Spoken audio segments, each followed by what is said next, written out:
اعوذ باللہ من الشیطان الرجیم بسم اللہ الرحمن الرحیم۔ شیطان کی اولاد اور اس کی بیوی۔ حضرت امام شعبہ رحمہ اللہ سے روایت ہے، انہوں نے فرمایا ایک دن میں بیٹھا تھا کہ ایک مزدور آدمی آیا۔ اس نے مجھ سے پوچھا کیا ابلیس کی بیوی ہے؟ میں نے سوچا، غور کیا تو اللہ تعالیٰ کا مجھے یہ ارشاد یاد آیا، کیا تم اسے یعنی ابلیس کو اور اس کی اولاد کو دوست بناتے ہو؟ مجھے علم ہو گیا کہ اولاد بیوی کے بغیر نہیں ہوتی، اس لیے میں نے کہا ہاں اس کی بیوی ہے۔ قتادہ فرماتے ہیں شیطانوں کی بھی اس طرح اولاد ہوتی ہے جس طرح انسانوں کی ہوتی ہے۔ بعض لوگ کہتے ہیں شیطان اپنی دبر میں اپنی دم داخل کرتا ہے، پھر وہ انڈا دیتا ہے اور پھر وہ انڈا پھٹتا ہے، اور اسی طرح شیطان کی اولاد پیدا ہوتی ہے۔ شیطان کی اولاد میں سے لاطین اور ولیحان ہیں، اور ولیحان نماز اور وضو میں وسوسہ سازی کرتا ہے۔ ذلنبور یہ بازاروں میں گھومتا ہے، لغو باتوں کو مزید کرتا ہے، جھوٹی قسمیں اٹھواتا ہے اور سامان کی تعریف کرواتا ہے۔ العور یہ انسان کو زنا پر اکساتا ہے۔ متوس جھوٹی افواہیں پھیلاتا ہے۔ بتر مصیبت کے وقت چہرہ نوچنے، سینہ پیٹنے اور گریبان چاک کرنے کا عمل کرواتا ہے۔ داسم یہ اس شخص کے ساتھ گھر میں داخل ہوتا ہے جو اسلام نہیں کرتا اور اللہ تعالیٰ کا ذکر نہیں کرتا۔ یہ شیطان اسے دیکھتا ہے کہ سامان نہیں اٹھایا گیا، یہ سامان اچھی ترتیب سے نہیں رکھا گیا۔ جب وہ آدمی کھانا کھاتا ہے، اس پر اللہ تعالیٰ کا ذکر نہیں کرتا تو شیطان اس کے ساتھ کھانا کھاتا ہے۔ امش فرماتے ہیں ایک دفعہ میں گھر میں داخل ہوا، میں نے اللہ تعالیٰ کا ذکر نہ کیا، نہ ہی میں نے گھر والوں کو سلام کیا۔ بعد میں مجھے لوٹا دکھائی دیا، میں نے گھر والوں سے کہا اسے اٹھاؤ، حتیٰ کہ یہاں تک میں نے ان سے جھگڑا کیا۔ پھر مجھے یاد آیا، اف، میں نے تو نہ آپ کو سلام کی ہے یعنی گھر والوں کو، اور نہ گھر میں داخل ہوتے ہوئے سلام کی ہے، اور نہ کھانا کھاتے ہوئے اللہ کا ذکر کیا ہے، یعنی داسم نے مجھے دھوکہ میں ڈال دیا۔ حضرت ابی ابن کعب نے حضور صلی اللہ علیہ وآلہ وسلم سے روایت فرمایا ہے، آپ نے فرمایا وضو کے لیے ایک شیطان جسے ولحان کہا جاتا ہے، پانی کے وسوسے سے بچو۔ حضرت ابو سعد خدری سے روایت ہے کہ حضرت عثمان بن عاص رضی اللہ عنہ نے نبی محترم صلی اللہ علیہ وآلہ وسلم کی خدمت میں حاضر ہوئے۔ عرض کی یا رسول اللہ، شیطان میری نماز اور میرے قرآن کے مابین حائل ہو جاتا ہے، وہ نماز مجھ پر غلط ملت کر دیتا ہے۔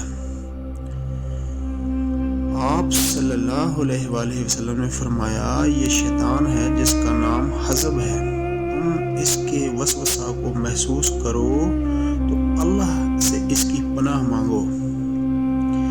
3 مرتبہ بائیں طرف تھوک دیا کرو۔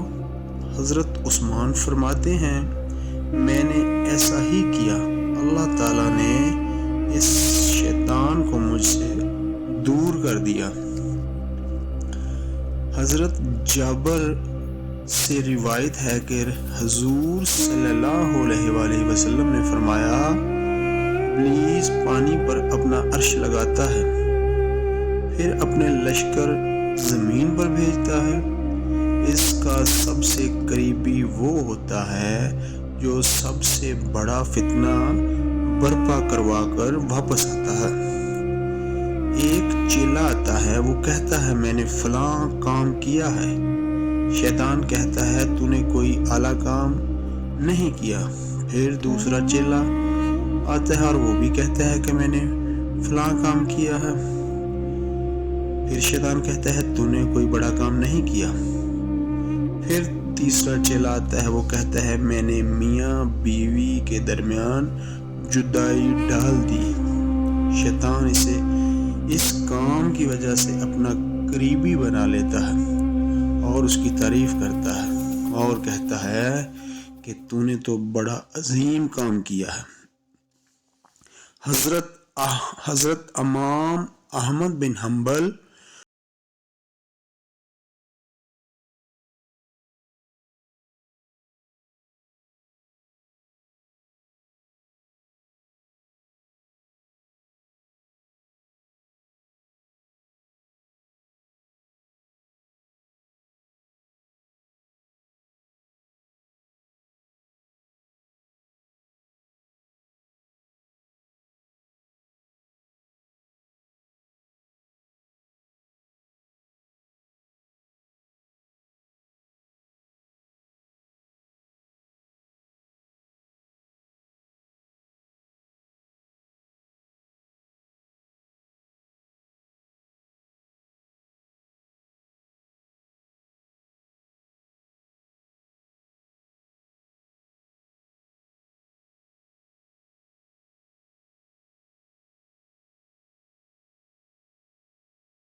نیچے سے ہلاک کیا جاؤں۔